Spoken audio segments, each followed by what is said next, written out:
Welcome to Sustainable Success. My name is Chris Salem, your host. Welcome if this is your first time here. We are now new here on Libsyn. Yes, a new platform that Voice America under now the business channel is on. And again, we want to welcome you. And if you've been with us for a while, again, welcome to our new platform. And again, we encourage you to also follow us on Spotify, Apple, and then also our Facebook page at Sustainable Success 2017. Again, we've had many of our great guests over the years sharing their words of wisdom and insights to help take your business and level influence to the next level. We are so excited again that you're here with us. And our show today is being brought to you today by Alumni Direct. Alumni Direct is a new social media community platform dedicated to bringing alumni together from all different generational types and an opportunity to meet new people for the first time. Now, what's nice about Alumni Direct? It is a membership program, but it takes all the noise out of social media. No more of those noisy notifications and unsolicited messages. You get to come in and generate genuine and authentic relationships with the people you choose to interact with in terms of content. Again, it offers a wide array of different services as a member, both on a professional and personal level. If you'd like some more information about Alumni Direct, check them out at alumnidirect.com. That's alumnidirect.com. Well, we got a wonderful show for you today. And, I could say for myself, I'm going to be 58 years old in July. And, I can say in the last 20 years, I've been pursuing what is my passion. And I live it, breathe it each and every day. Getting up each day is not like, oh, I got to go to work. I got to do this. It's like it's part of who I am. I love what I do. And hopefully that other people out there listening can do the same. And we have someone that's going to share her story today. And she is still going strong after doing it for so many years. Today's show is called Follow Your Passion, regardless of how long it takes. Now, you heard that. I don't care if you're in your 20s, 30s, 40s, 50s, 60s, 70s, even 80s. It does not matter. You got the time, you can pursue what you love to do. We're going to be here listening to Joyce Perrin. She's a former hospital CEO who at 58 put her treasures in storage for 23 years and then traveled the world as a solo woman traveler exploring 187 countries and territories. She wrote a book called Ants in My Pants, One Woman's Unexpected Adventures Across 7 Continents, and it looks forward to sharing her experiences with you. When Joyce was 58-year-old divorced woman with the lure of adventure, she unleashed her undying curiosity as she had crisscrossed over the world for 23 years, and as I mentioned, and visited all these countries, and working for the World Health Organization and touching lives in healthcare settings across the Middle East, Africa, and South America. She's going to share with you her story. She's going to share what it takes to really ignite your passion and keep the fire lit, or the ants in your pants, so to speak, to keep you moving forward. And without further ado, we welcome Joyce Perrin to the show. Joyce, how you doing today? Fine, thank you. And thank you for that lovely introduction. It is really exciting to be here. And I do want to connect with your audience and tell them it's never too late. And, ants in my pants was true. I kept going. It's a funny saying, but I did truly have ants in my pants. So the title of my book came from actual experiences. Well, But let's hear it, Joyce. We want to hear that story because again, I know there was probably even a story behind the story even before you were 58, but share with us this transition into this passion that you live and breathe each and every day. well, it really started. It started when I was a girl guide, and in that time, I was very fortunate to be able to go to an international camp where I met Lady Baden-Powell, who was the founder of the Girl Guide movement. Now, that made a huge impression on me. And it was so happened that when I was there, I met her many times. So we became a little friendship. And then when 2 years after the camp, she happened to come to Edmonton, where I was living. That's Edmonton, Alberta. And so we met again, and she signed my photographs. But at that time, and during the camp, I looked up to her. How can she start this international movement that gives girls the opportunity to learn about management of my little team? It was called the Shamrocks.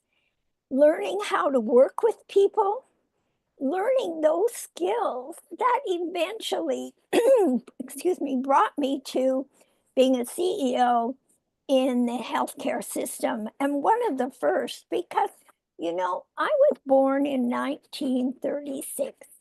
I'm 88 now. In 36, I lived through the war. We had coupons. We had to have coupons to get sugar and butter. Things were not easy.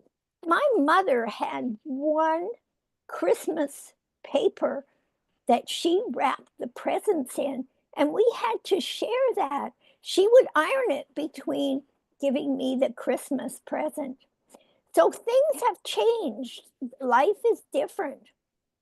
And there were many things I learned with the Girl Guides that I used throughout my life. And then when my children were married, I have 3 children, they graduated from university. And when they were married, I was divorced. I was an empty nester. What was I going to do with my life at 57? And, we all know, and I'm reaching out to those people who are 57 now. You're going to live to your 90s. So let's prepare about what you're going to do. There are many things. You have to stay physically fit. I could not have climbed Mount Kilimanjaro at 64 if I hadn't been physically fit. You have to think about your ability to communicate. Yes, communication, and I mean voice to voice, not texting, because that's the way you build relationships. And so all these things are so important. So my passion was to live and work in a foreign country, because when I was in Sweden, I met people from all over the world. Well, they didn't go to school like I did. They showed me pictures. They didn't wear shoes. They went around bare feet. They had their kitchen out in the back. It wasn't in the house. I was curious. So how was I going to do that? Well, let me tell you, it wasn't an easy decision to make. I was very comfortable. I had everything I needed, but I wanted to give back. And I thought, how can I do that? I have healthcare expertise. And so I decided to take a job in Saudi Arabia. And there I had to look at many different things. And I want to talk about 6 things in Saudi Arabia. Change, oh my goodness. Strategy, what was my strategy being there? How was I in a position of leadership going to change the strategy of this hospital to be better? Yeah. How was my leadership?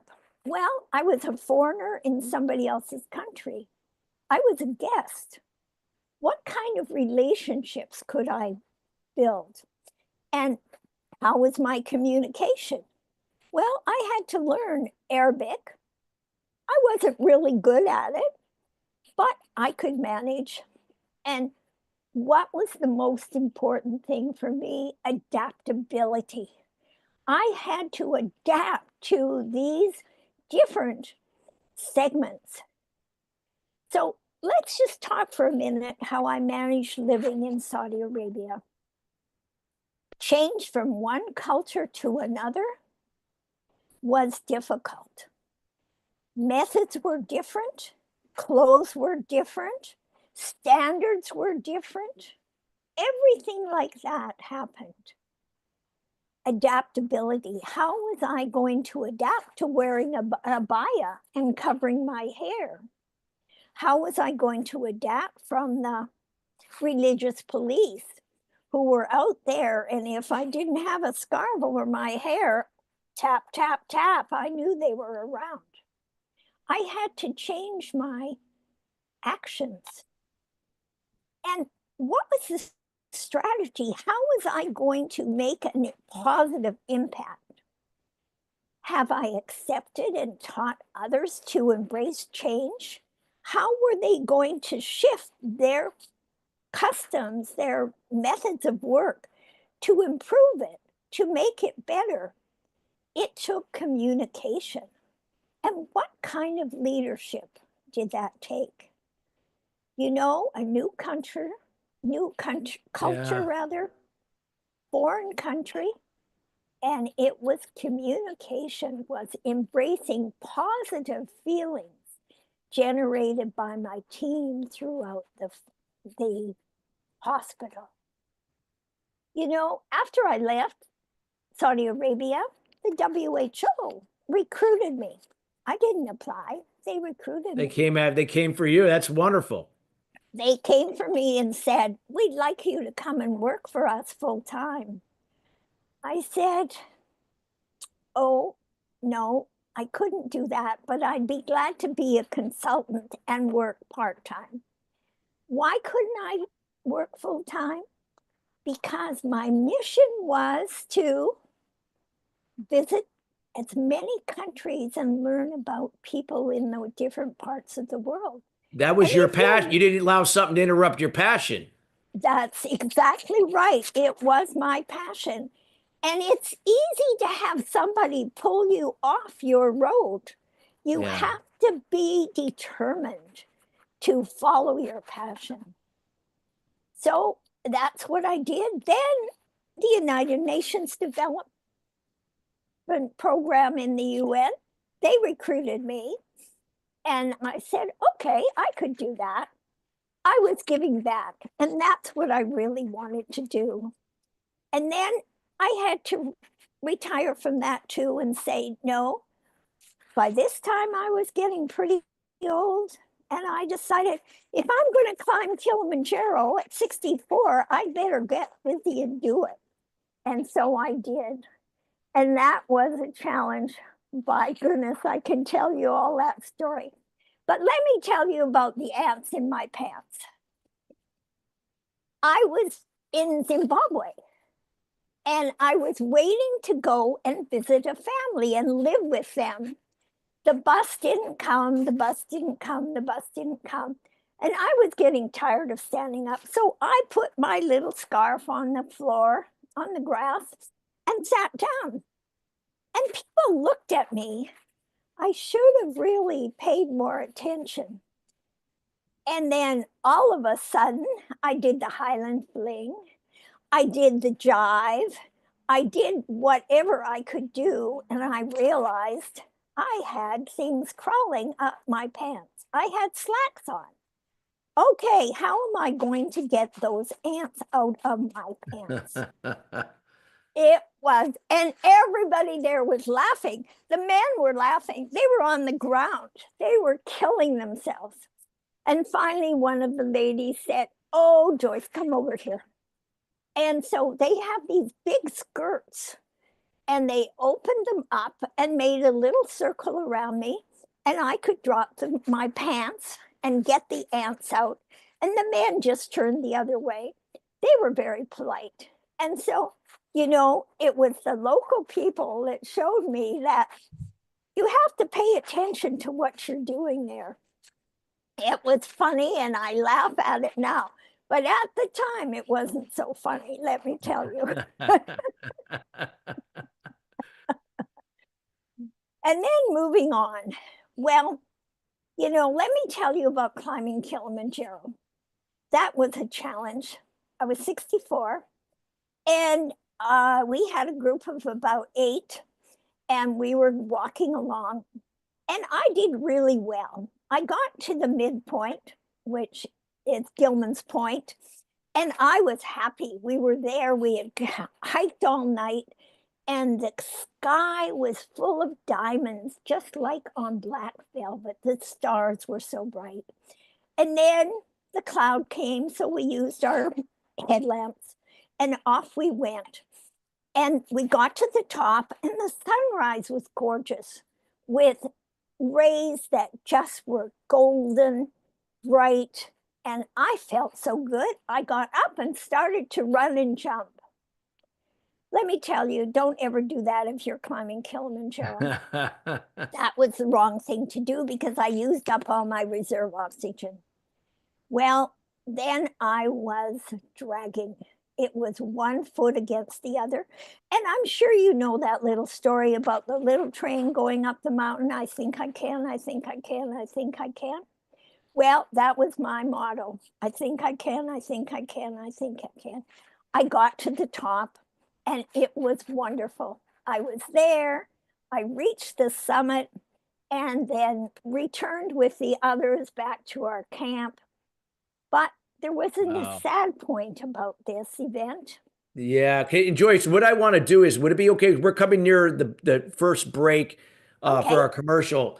I'd love you to share about that. Like, what was that? Like, something now, what came up, and we want the audience to come back and now hear what that is. perfect. Okay, Awesome. So everybody, this is a great story. I mean, as you could hear, Joyce is a storyteller, and you could see how her story, as you listen and read, kind of how it resonates with you. How does that align with where you are? What's your story? And how can you ignite the passion within you? And this is what she's doing to share with you to do that. And we got more to come, everybody, when we come right back. Again, if you're just joining us, we're talking about following your passion, regardless of how long it takes, here with Joyce Perrin. And again, you're going to learn more about how you can contact her later, including her book, where you can also get that on Amazon. And we'll be right back after the break.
Welcome back to Sustainable Success. If you're just joining us, we've been talking about follow your passion regardless of how long it takes with Joyce Perrin. She has such a powerful story and how she changed her life after being an empty nester at the age of 57 and how she changed her life over a 30-year period and continues to pursue and sustain her passion. So if you're just joining us, we highly encourage you to go back and listen to the first segment of our show where she talks about her story, and it's just really at a heart level, really connects. And I know it will connect with you.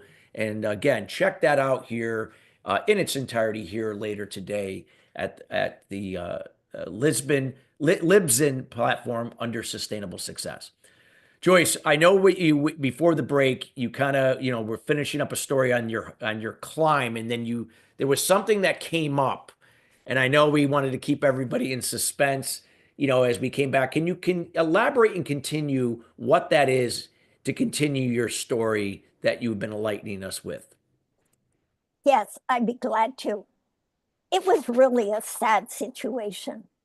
And I just want to impress upon everybody before I tell you what happened that communication is a two-way street. And remember, it's not what they hear, it's how you feel. Mm, Your words, how how do they make you feel?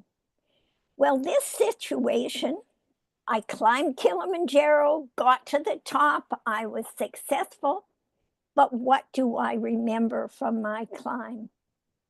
Not that achievement, but what I'm about to tell you.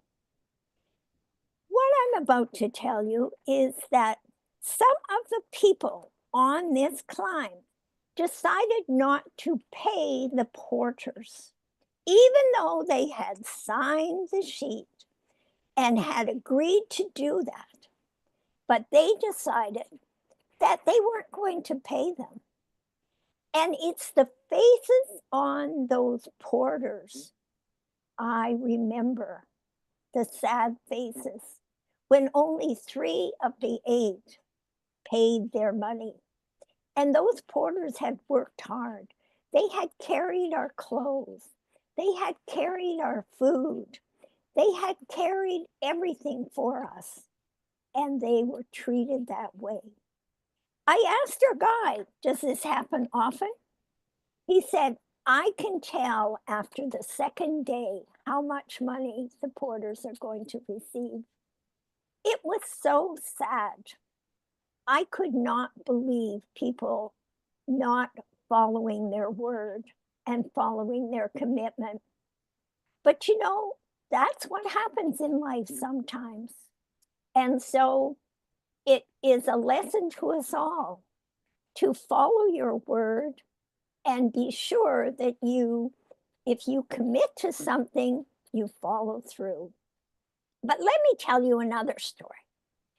And that's a great point, by the way. I want to reiterate the importance, as they've heard this on the show many times, Joyce, no matter what it is, you gotta, it's like the old gentleman shake, back in the day. You follow through on what you said and commit to. And there's a lot of lack of accountability in our world today. And that is so important, that a trait that the older generation did so well.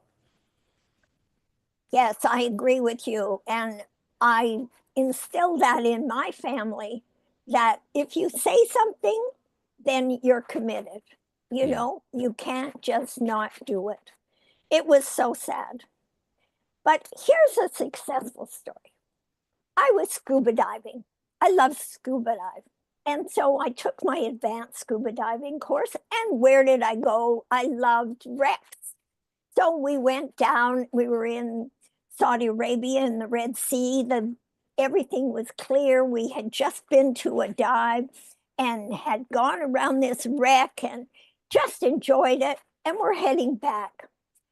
Everybody had less than half a tank of air. I had just under half a tank because I don't use much air, but other people do use a lot more air. And we were heading back. Then all of a sudden, tap, tap, tap on my tank. That means alert, alert, alert, you're in danger. Look out, look around, see what the problem is. And boy, in seconds, we were back to back in a big circle, the 8 of us, to make us look bigger, because who was coming to us? A tiger shark. Oh boy. And tiger sharks do attack. Tiger sharks are second to the great whites to attack. Yeah. They are unpredictable. You have no idea what they're going to do. And this one was big. He circled, he circled, he circled. And now I can see those big black eyes looking at me. And my heart was racing, checking the air. I still had lots of air. I could share my air. So around he went, and finally he left. We went back to the boat. Fortunately, I could share my buddy breathing, which means I take a breath, they take a breath. I take a breath, they take a breath. And so we get back on the boat. After the last person was on the boat, somebody spotted this dorsal fin coming towards us. We just made it. But I'll tell you, it was a team event. Everybody worked together. And that's what I remember about that. We were all safe because everybody shared what they had. Well, that's a great illustration of here you have this, you have a threat that could, that could kill you, and how I'm sure everybody had a certain level of fear, but didn't react, in a place in a way that would maybe cause the tiger shark to become agitated and attack, that you remained calm as a team, as an individuals and as a team, to get out of that very difficult situation. And it's due to leadership. I must point this out. We had a team leader who was in charge. She knew exactly what to do. She pulled everybody together and everybody listened. We all paid attention. And you're absolutely right that in times of stress like this, you need somebody strong to be able to pull people together and be the leader that you need in crisis situations. And Yeah. that's the same in business. It doesn't matter. This just shows how leadership is an important segment in the population. When you have a business, when you have a team, the leadership is critical. Yeah. Let me go on. I I had a fun time. I was in Russia. Now, I took a train. I took the local train, of course, and I had a package that allowed me to stop at different stations, different cities for 2 or 3 days, and then I'd get on the train and go back. And it was fun. There were 4 people in the room, and sometimes there were men, sometimes there were women, but it didn't matter. We all worked together. We all protected our little room, and I'd give the money, and they would go buy the food. We'd all sit around. We'd always have a good time. And of course, the vodka flowed rather freely. But what I want to tell you is I was in Moscow and I was in the subway station and I got confused. I didn't know whether I should go this way or this way. So I said, "Does anybody speak English?" And some of the young people came around because they wanted to practice their English, and they got me straightened out. And one person said to me, "Oh, there's going to be a hockey game tonight." Well, being a Canadian, of course, that's what I wanted to see. So there I went, got myself a ticket, found the seat, and I was sitting beside her near a very nice lady. And we were cheering for the Army team, and it was against the Air Force. But the Army was her team, so I was with her. And of course, she brought some food, she brought some vodka. We had a great time. But you see, that would never have happened. I would never have found that experience if I hadn't asked a question, if I hadn't been open to say, "Can somebody help me?" And so, one of the things I mentioned when you travel, as I traveled for so many years, was you had to ask questions. Remember, I traveled before the internet and before cell phones. So it wasn't I could pick up my cell phone and say, "Translate this, please." Yeah. You had to do voice, you had to do sign language, you had to do all those things. But it was the bond that you made with people Yeah. that I really miss now. Because when I travel now, everybody's got a cell phone, Yeah, so you can get everybody it can translate. translated like that. Yeah. It's like that. And with the You AI just, technology. that's right. And so we're missing this human connection. And I suspect if I was traveling now, it would not be that generous feeling that I made and I had when I met people from all walks of life, no matter where I was. And I want to mention, and I want people to remember this, we've all got a legacy. I'm 88, So what was my legacy? Well, my legacy was my book. And my grandchildren said, thank you for writing this because you told us stories, but now I have them for my children. And I think people have to think about what their legacy is going to be. Are you going to be happy with what you're leaving your family and the life that you have lived? Can you contribute to others? You know, a smile is a smile in any language, especially when you smile with your eyes. And that is the big key, because if you don't smile with your eyes, try it sometime. It Yeah. doesn't pass the same message.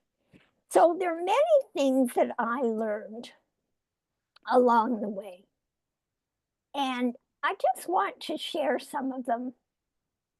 You know, I learned what was important to me, and I loved talking to people. That was important to me, to make connections. It didn't matter if I was driving in Ethiopia or Eritrea and stopped and picked up a lady who was walking to a funeral, who would not have made it if I hadn't stopped and picked her up. It wouldn't have mattered if I hadn't talked to somebody who was in, say, Uganda, where I found the gorillas. Let me tell you that story. We went looking for gorillas in Uganda, and it took us a day. We found them, and I was just about, maybe 10 feet away from this big silverback gorilla. He had a big silver streak in his back. He was so big, his head was like a lawnmower, and his arms were as long, almost touching the ground.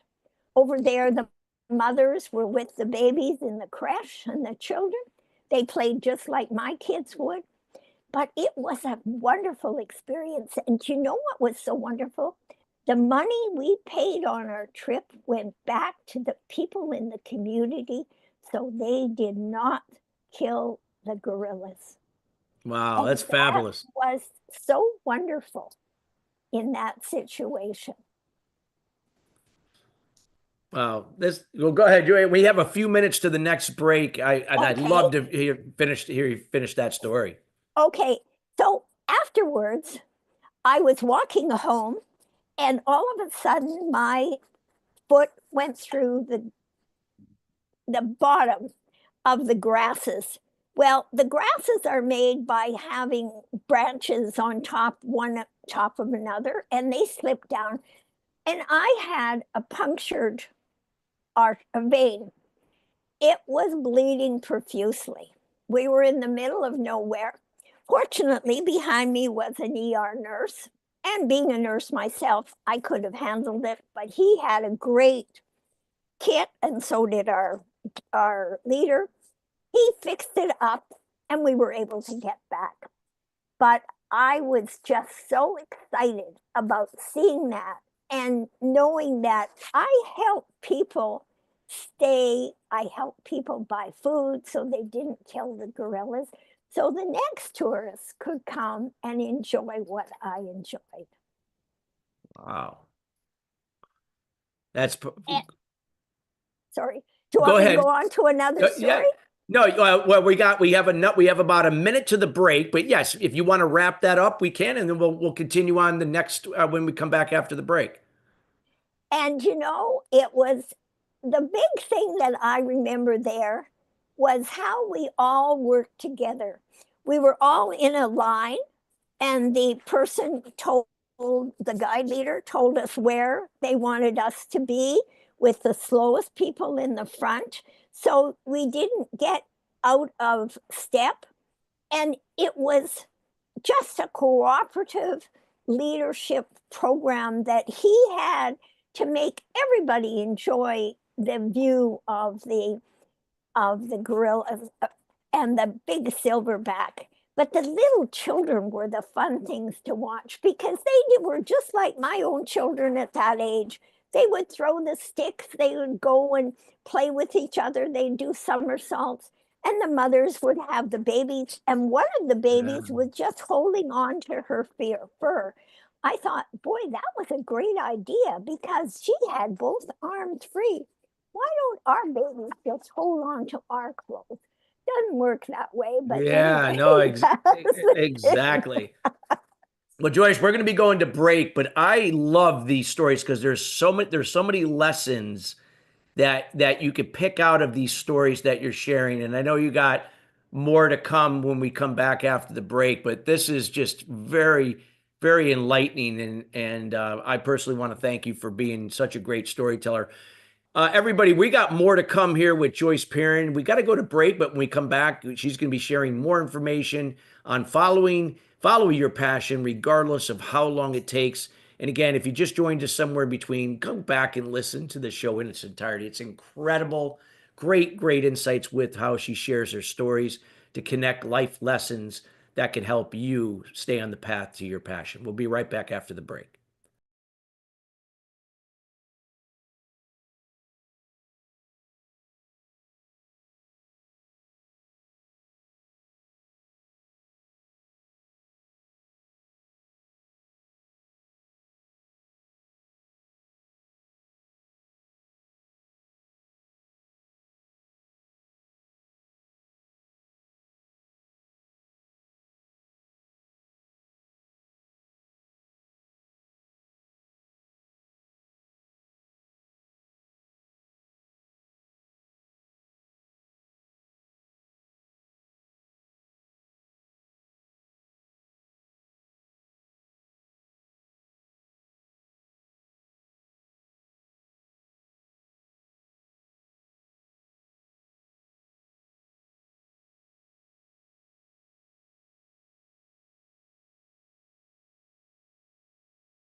Welcome back to Sustainable Success. We're talking about follow your passion no matter how long it takes. Again, we're with Joyce Perrin. Our show is being brought to you today by Alumni Direct, a new social media community platform dedicated to bringing alumni together from all different generational types.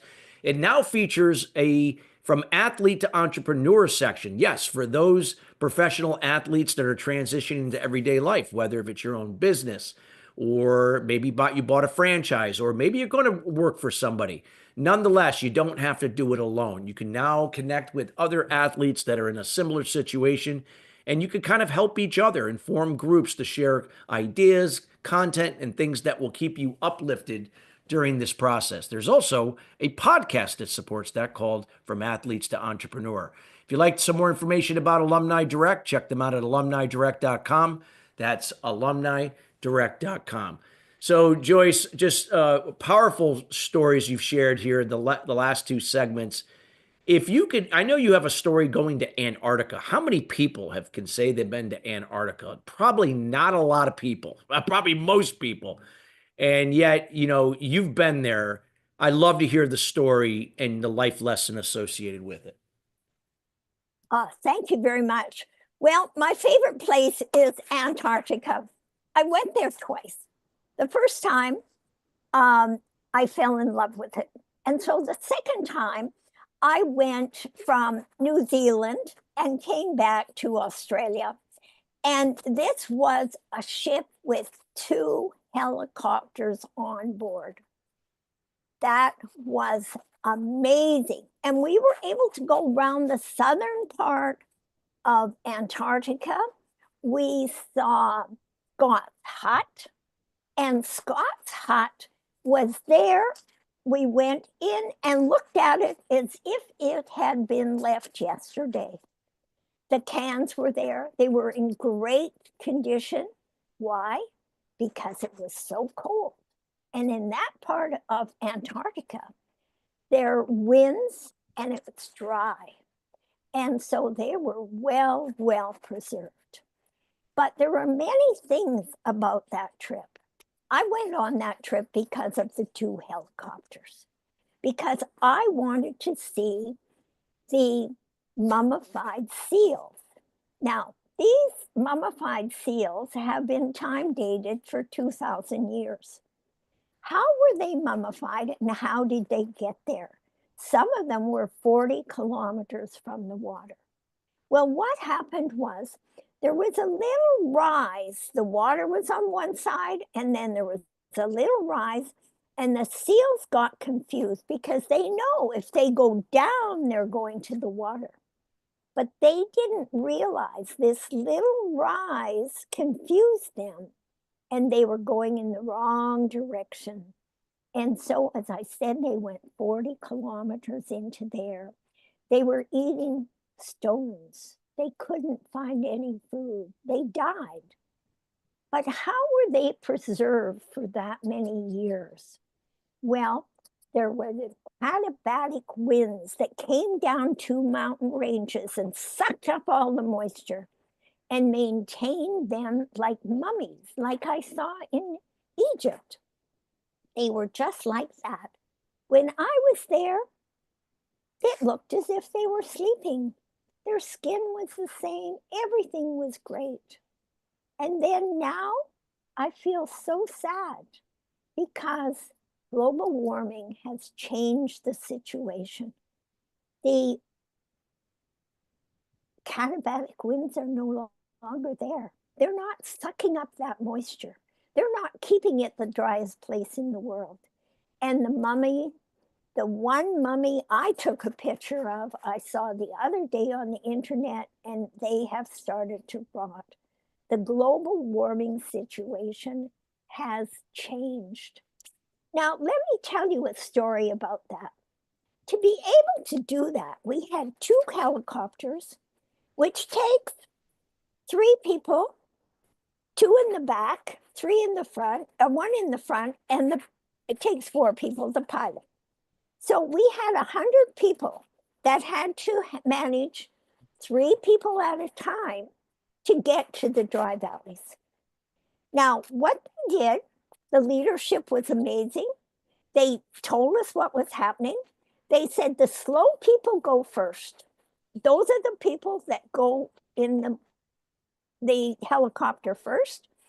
They will have as much time as they need. They need more time.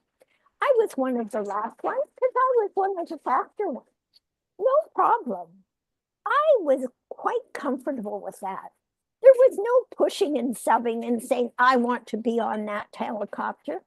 We all knew we had plenty of time. Why? Because we had good leadership. We had clear communication. We had cooperation from everybody to allow the system to move forward. And we had absolutely no problems whatsoever. And you contrast that with climbing Kilimanjaro, when we had the people who didn't follow their commitment. And what happened? My memory of the Antarctic is a positive one because everybody was happy. Everybody saw what they wanted. Now, also in Antarctica, with our 2 helicopters, we went to the top of the first ice floe that broke away from the shelf. And it was the size of the state of Maryland. And we had our helicopters land up on top, and we had champagne with billion-year-old ice. How about that? That was a real positive memory, and one that very few people will ever have enjoyed. And I treasure that as one of my important things. But what wasn't more important to me was being able to sit with the penguins. We had thousands of penguins. On that trip, we saw all 7 kinds of penguins. And we sat there, and there's one penguin. I sat for 20 minutes. this one penguin came up and nibbled on my toes. It was such a thrill. And there were thousands of penguins. The noise was unbelievable. You could hardly have a conversation just because of the noise. But it was a wonderful, wonderful experience. Wow, I love it. And so I have one more story to tell. Yes. Okay, this is a story of in Zimbabwe, where I decided to live with a Zimbabwe family. And I was to do the women's work. That was the job, and that was what I signed up for. But let me tell you, I didn't know what I was getting into, because where did we wash the clothes? In the river water. Was it warm? No, it was cold. My feet were so cold, they were blue when I got out. I had to stand there and scrub the clothes, take the jeans, slap them against the rock, rub them with some bar soap. There were no washing machines. And then trying to get up the path, I slipped. I grabbed something, I got thorns in my hand. Anyway, I got up, and where did we put the clothes to dry? No clothesline. Well, there was a little clothesline, just a little clothesline. So the shirts, the boss's shirts got on that. Everything else was dried on the bushes. So that was one thing. Well, I had to help with pounding the grain. So you have a pole, and somebody else has a pole. You have to be a team. 1, 2, 3, 4. 1, 2, 3, 4. And boy, if you aren't fast, it messes up the whole thing. I did it for a short time. And then the lady was having to slow down, that she so very politely suggested that maybe it would be a good idea if I gave it to her sister. So I was very happy to do that. But one of the things that I did notice there was they had a World Health Day, and everybody came. The mothers, the fathers, the children, everybody was there. It was an event, a very important event. And the children did a skit. They had a skit for the seniors, the high school, junior school, and for the younger school. And each one put on a little skit. Now, it was the senior school put on a skit. They talked about unprotected sex. They talked about marriage before marriage. They talked about disease. They talked about all those things in the open. Parents were in the audience. Teachers were in the audience. Young children were in the audience. And this was new to me. And you know what? Each of those schools had a competition, and they gave prizes. The prize was a broom and a mop for the winner. The next prize was a dustpan and it's a broom and a dustpan, a mop and a pail that went to the school. And there was nothing for the third person. Yeah. There was nothing for there. I went to the store to buy up all the pencils, all the things I could. I went to get a big pot for my hostess. There weren't any. So I had to be satisfied with what I had. And what it brought to me was what people can manage and what they can do with very, very little. It was a very important lesson to me when I realized that my person who I taught algebra to was going to be a lawyer. She had one book for the class. She had it one day to do all her questions, and I was there to help her.